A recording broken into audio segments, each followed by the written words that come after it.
A group of traditional Tibetan dancers in the US state of Minnesota are celebrating a unique moment. This is a special 18th birthday celebration for a Tibetan American teenager who will soon head to the Himalayas as the reincarnated leader of a sect of Tibetan Buddhism. It's not just a party, it's an enthronement ceremony. Jalue Dorje loves collecting Pokemon cards, playing football, and listening to rap music, but he was picked to lead a different life from other children, and with a big task ahead of him to ensure the continuity of Tibetan Buddhist religion and culture.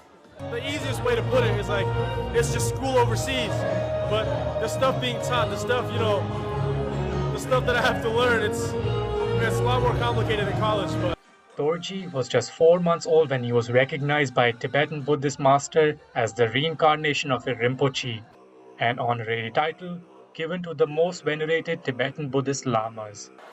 At age 2, the Dalai Lama confirmed it.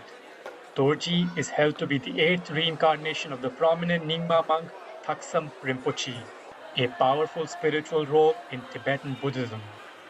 So while he grew up in suburb of Minneapolis, Dorje balanced a life of playing American football with learning holy Buddhist scriptures in preparation for his future.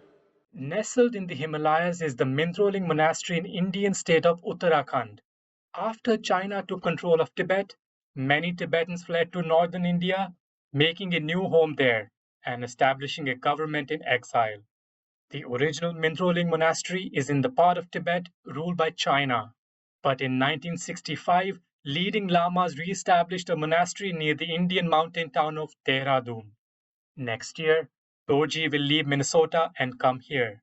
He and I have been talking a lot about, like, when you go to India, it's going to be a new culture, right? Because even though he's Tibetan and even though he's American, he'll be in India in a monastery. So we've been talking a little bit about what it's like to, experience even another new culture. And I think that asking him about like how he feels about this big change in his life is probably something that's on his mind, and it's certainly something that all of us are thinking about too.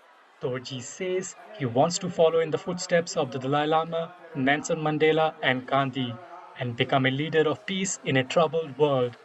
He will complete his spiritual learning in India and says he hopes to return to Minnesota to serve his community and continue the centuries-old tradition of reincarnate lamas. Though his young shoulders carry this burden of tradition and history until he graduates high school next year, he still has a few months left to play football and listen to rap like a regular American school kid. Aadil, Brar, and Eason Chen for TaiwanPlus.